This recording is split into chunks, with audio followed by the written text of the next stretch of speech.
So, welcome to Mathematics Quarter 3, Module 4, and it is for Week 5. Isuratan mo na ang pangaran bago kita magpuon.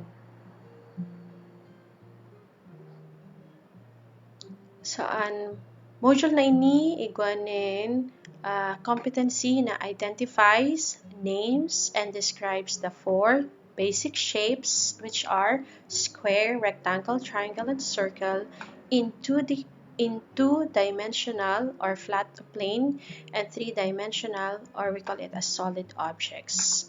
So, ang basic geometric shapes, aadalan ta. Ini ang sala kan harong ni Perla.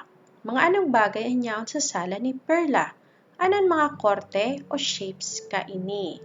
So, anong may hilig sa sala? So, yan, mga gamit. So, adalan ta, saro-saro. Anong korte o shape kan wall clock? Kan speaker. So, nailing da ang wall clock. Yan yung sa taas. Ang speaker man sa gilid kan TV. Anong shape igwasinda? Anong korte o shape kan picture frame kan TV? So, yan, nakadukot sa wall, and then ang TV, anong shape ang igwas sa inda? Anong korte o shape kan lamesa sa ibabaw? So, pinapatungan, yung center table, yan may cake, and then may, may cup. So, anong korte ang lamesa na ini? And then, anong mga korte o shapes ang mga ini? So, anong apod kaining mga shapes na ini? So, iyan ang adalan ta sa module na ini. So, bago iyan, simaganta mo ng pre-test. Part A, pagkabit-kabiton ang two-dimensional sa three-dimensional, kulang AL. So, two-dimensional shapes, o minsan inaapod na 2D na lang, and then sa three-dimensional shapes or 3D shapes. Base sa saindang shape. So, ikakabit. So, may 1, 2, and 3 sana. Okay, next. Sabihon asin isurat kung ano ang shape kan 2D or two-dimensional na bagay ini. So, hali naman sa mga nabanggit na 4 basic shapes, ano ang apod ini? Sa English, using English terms, ining color blue, ining violet na shape, and then ining yellow na nasa yellow na color na shape. So, ano mga apod sa inda? So, makiingatan po ang spelling. So, use the English terms. Next, part C. Kung tapos na, isurat kung ano ang shape kan 3-dimensional na ini. So, itong na-inote 2D shapes, this one are 3D shapes. So, also use the English terms for this. So, there are 4. Anong apod kan kada saro? Okay, next. Anong shape ang tigpapahiling kan mga bagay na ini? Ining globe.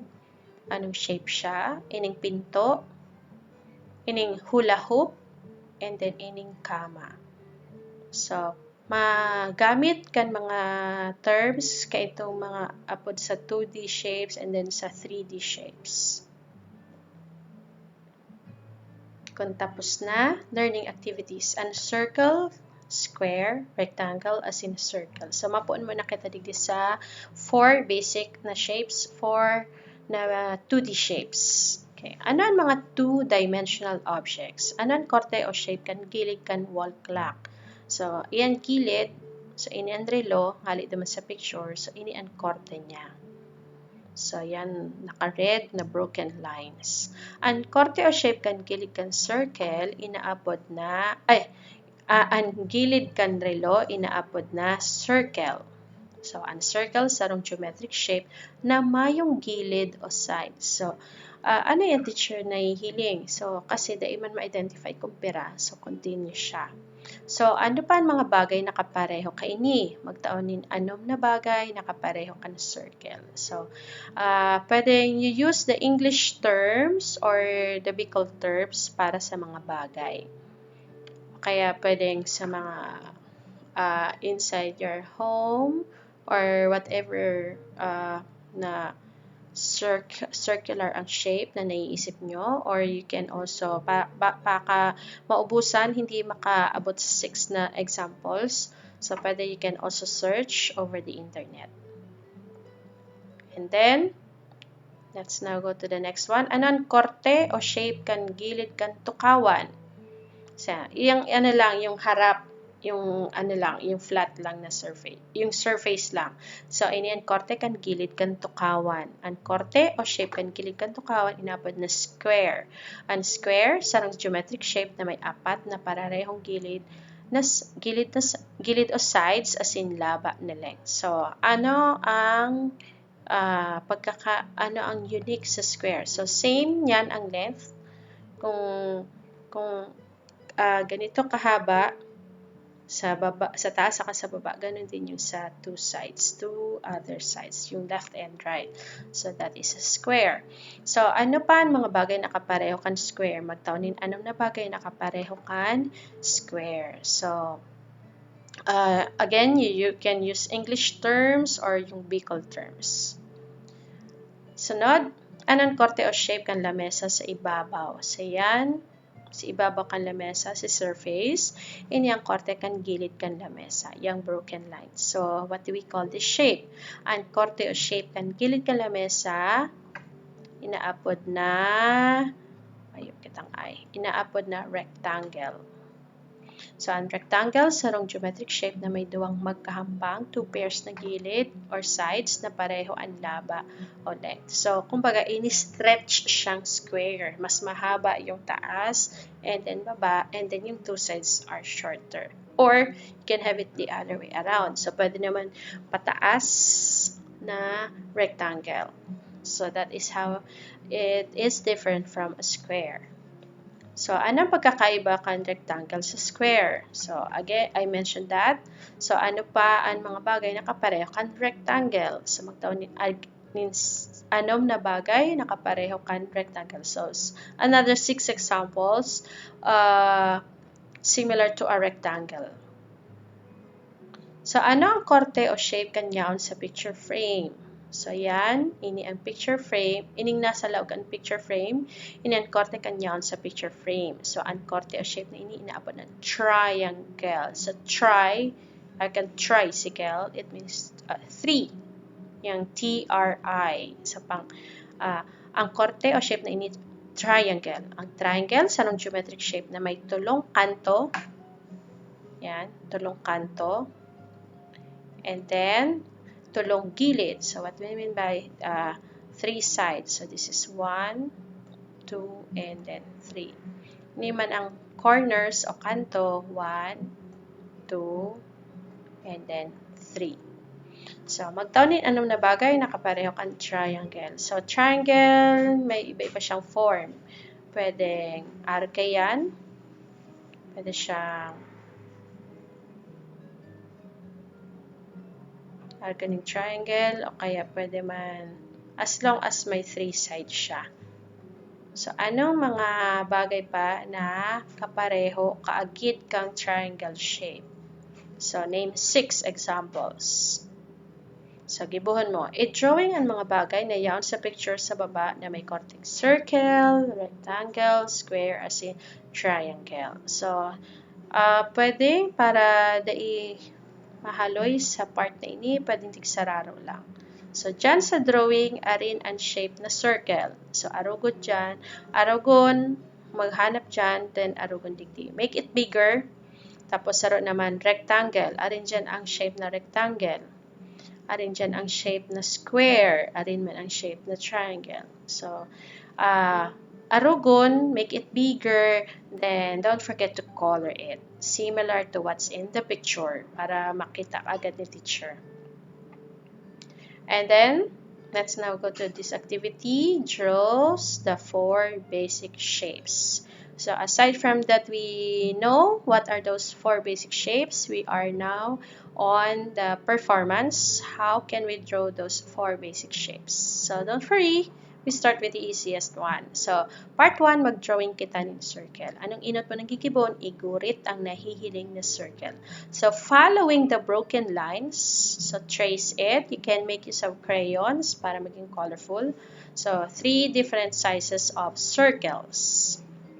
And the next, may correction, bakong protractor. They na gamit yung radius. So, gamit ang compass. So, together with this lesson video, I will also attach another video that was from YouTube na how to make a circle if ever you don't have your compass. So, ibig sabihin, ini ang gitna. Ining dot na niyan ang center kang circle. So, paano ni maikot so that it can make a circle. So, may part dyan na baka mag-overlap. So, baka mag-stretch. Yan, medyo madukot siya. So, take note na lang, ang dot will be the center of the circle. Center of circle. So, from the video, together with this lesson video, meron doon na gagamit ka ng rubber band para makontrol yung pagbuka if you don't have your compass. Yan. So, I hope pwedeng magulang ate, magpakita mo na sa scratch paper on how to make a circle. Then, dito, mismo sa module, yung bata na ikaw na mismo ang gagawa. Ano po? Okay. Next one, draws the 4 basic shapes. Mag-drawing kita ng square. So, following the broken lines, paano makagibo ng square? So, see, you can make straight lines using the guide. And then, gamit ang ruler, igurit ang mga kanto-kan square. So, may mga guide na siya. Ito, this will be the corners. Ano po? Yung mga dot na yan. So, all you have to do, halimbawa, gusto ko green. So, I will make use of green. So, i-follow ko lang tong linya. I-follow ko lang ang linya. Oops, sorry. So, walang magagamit na ruler dito. Okay, so na-straight ko. So, gamit ang ruler. Iko-connect yan. And then, this. So, yan. And then, from that, you will have small circle, tapos small na square, bigger square, and the biggest square. So, that is what you have to do for page 11. And then, still, under draws the 4 basic shapes, mag-drawing kita ng rectangle. So, same with the square, iba lang yung form kasi we are now in rectangle. So, follow the broken lines and then gamit ang ruler, liwat, igurit ang kanto-kan rectangle or sides dapat to. So, para makumpleto yung mga sides, the dots will be your guide. That will serve as the corners. Next, triangle. So, same, follow the broken lines. So, makikita nyo pala, may mga lines yan na parang graphing paper. So, grid siya para it will guide you kung balance, guide para maging tama ang drawing. Okay, still using the dots as the corners, you have to complete the lines to make it into a triangle. Okay, gibuhon mo. Gamit ang protractor, again, nini dapat compass. So, maggibon in circle nan buka o radius siring kanyaon sa linya sa baba. So, this will be the center of the square. So, it means, inian maikot gamit ang compass para makagibon ng circle. And then, gamit ang straight edge o ruler, magibon ng square na ang gilid pareho kan laba. So, kung ito, if you notice, bakit may mga grid lines? Kasi it will guide you. Kasi we say that square are of equal length ng sides. So, ito, 1, kung itong linya na to, it occupies itong mga grid na, mga squares na yan na 1, 2, 3, 4, 5, 6.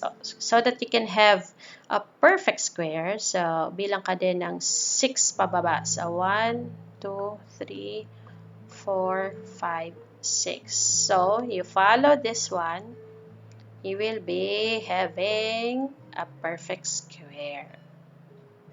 So, even without the guide, the broken lines. Next one, gamit ang straight edge o ruler, mag-given in rectangle ng gilid, pareho kanyang sa laba. So, how are you going to do this? So, copy na lang. So, this one is the longer part. So, dapat sa baba, pareho din, pantay. And also, yung sides naman, left, should be also the same with how long is on the right side. So, yan.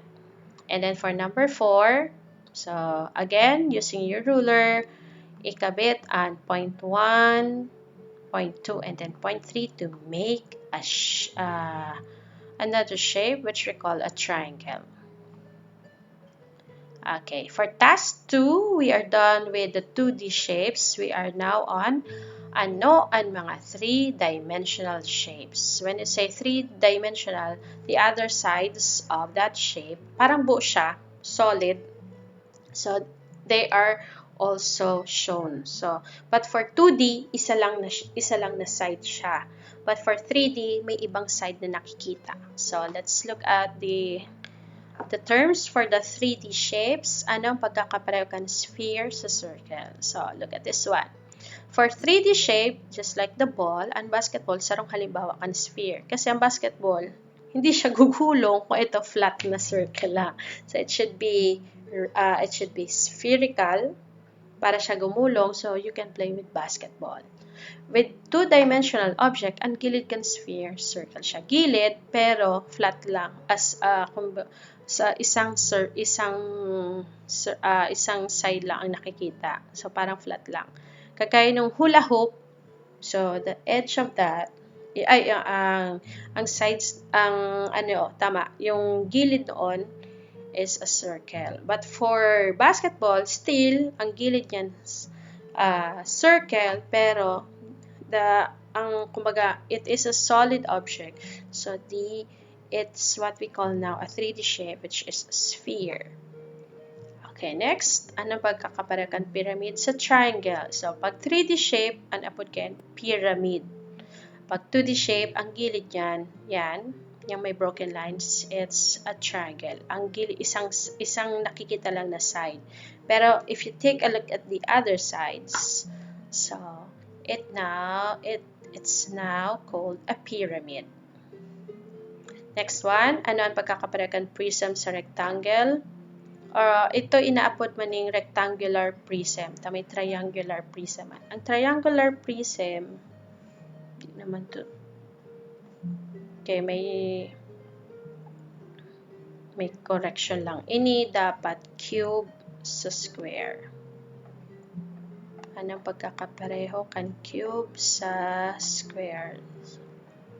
So, mali lang yung question. Okay, so, for a cube, yan. So, 3D shape na siya kasi may nakikitang side sa ibabaw, sa gilid, and then minsan din sa likod. With 2D shapes, isang side lang siya. So, pwede siya makuha yung isang side ng cube. So, that can be called as square. Isang side lang. And then this one, ano pagkakapareho kan prism sa rectangle? So, this should be called rectangular prism kasi may triangular prism. Ang Toblerone na may shape na ganyan, it's called triangular prism. Pero sa rectangle, ganyan. So, aside, teacher, may triangle din siya. Oo. Pero, kung sa pyramid, ganyan ang itsura. Sa triangular prism, yung parang bubong, parang Toblerone. Okay, so, how about the rectangular prism? So, iyan ang itsura. Parang pencil case o parang, parang box na mahaba.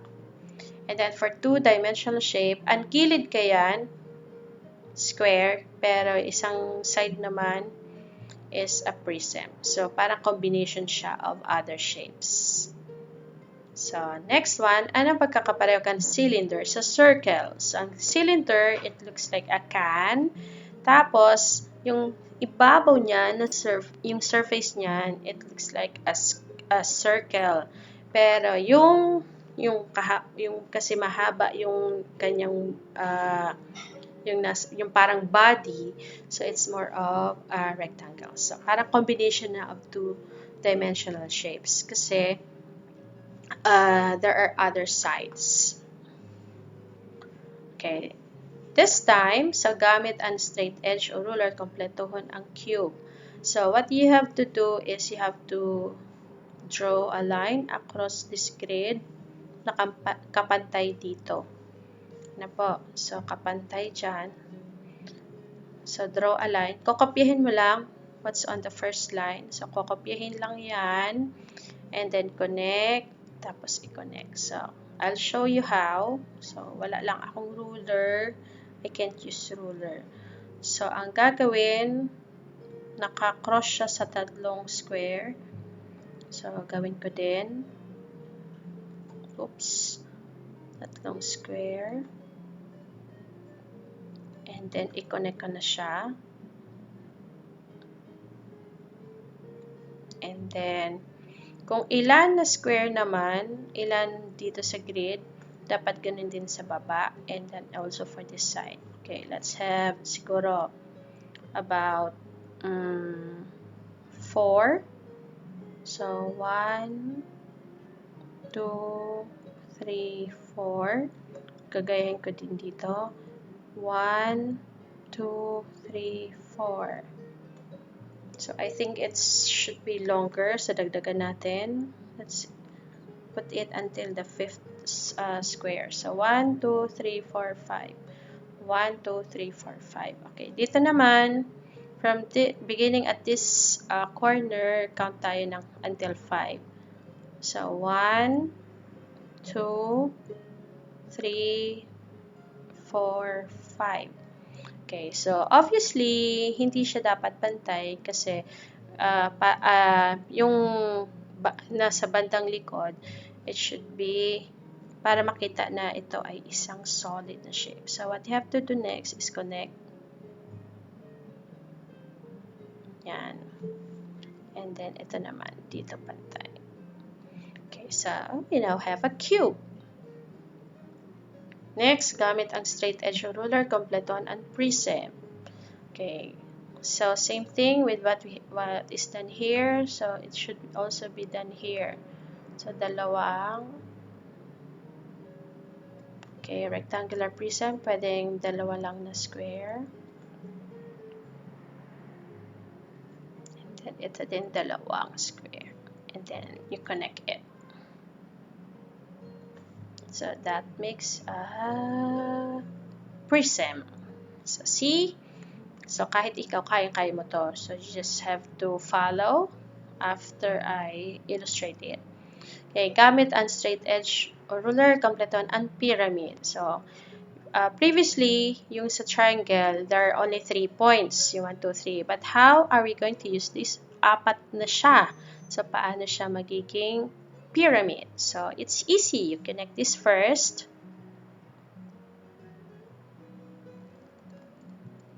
So, hindi lang ako makagamit ng straight edge ruler sa pen tab.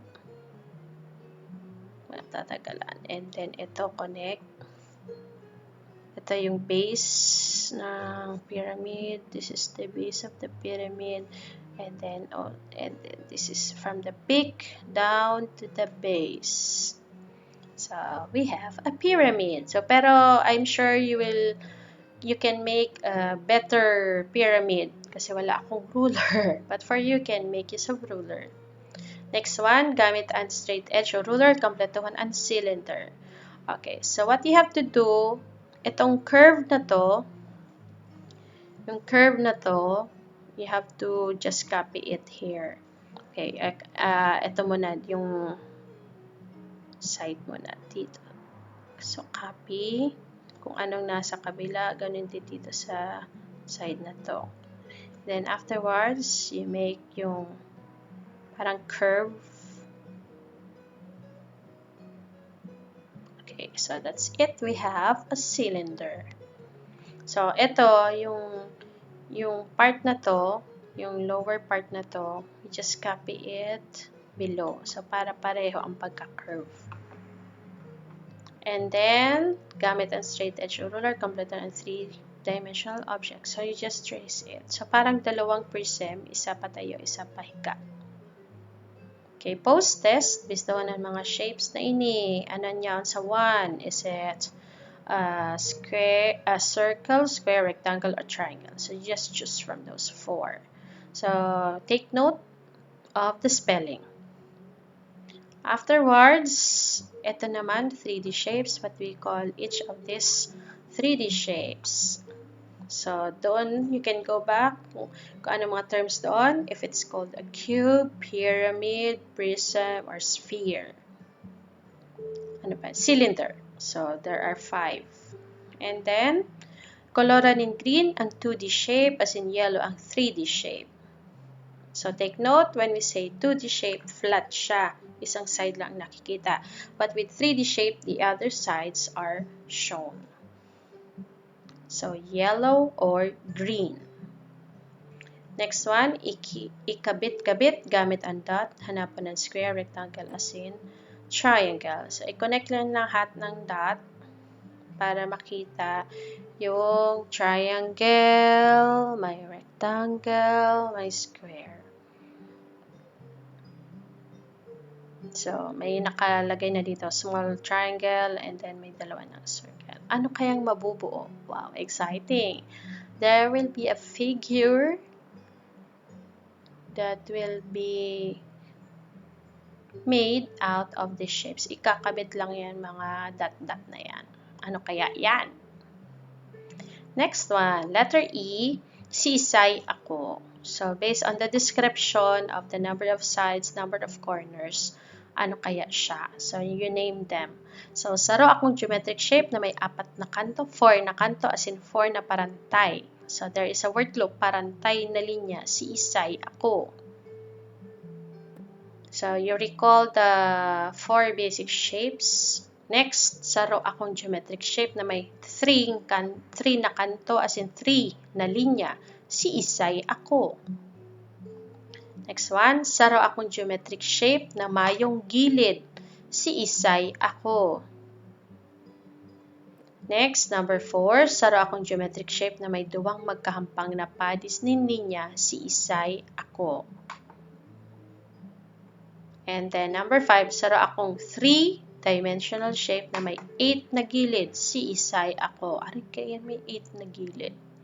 So, bilangan nyo. 8 sides. So, in 1, 2, 3, 4, so this pertains to the 2D shapes. But for number 5, 3D shape siya. Arin kaya ang may 8 na sides. So, that's it. Parang ma-enjoy nyo tong module na ito because you just have to, parang more on drawing. So, later on, you will learn how to draw the shapes even without the ruler. Okay, goodbye.